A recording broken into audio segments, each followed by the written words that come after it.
আসসালামু আলাইকুম। সোনার বাংলা ফার্মার্স হাব থেকে আমি মোহাম্মদ মাইনুল ইসলাম মিঠু। তো আমার সামনেই যে বেগুনের চারাগুলো দেখতে পাচ্ছেন, এটি মূলত হাইব্রিড জাতের একটি বেগুনের চারা, যা কোকোভিটের তৈরি বা কোকোভিটের চারা দেওয়া হয়েছে। তো যদি কেউ হাইব্রিড জাতের ইউনাইটেড সিড কোম্পানির লোনা বেগুনের চারা প্রয়োজন হয় বা নিতে আগ্রহী, তারা আমাদের সাথে যোগাযোগ করে এই চারাগুলো সংরক্ষণ করতে পারেন। এগুলা সবগুলোই ইউনাইটেড সিড কোম্পানির হাইব্রিড লোনা বেগুন, যার প্যাকেট এই যে দেখতে পাচ্ছেন, ইউনাইটেড সিড কোম্পানির হাইব্রিড বেগুন লোনা। তো যদি কেউ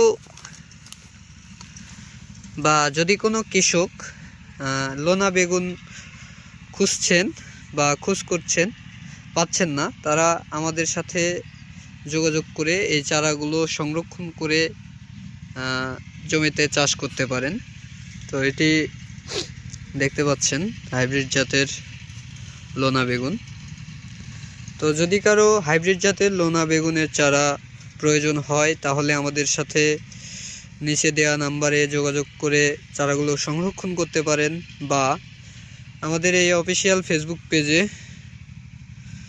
নক করে ইনবক্সে চারাগুলো সংরক্ষণ করতে পারেন। তো আজকের এই ভিডিও এতটুকুই। তো ধন্যবাদ।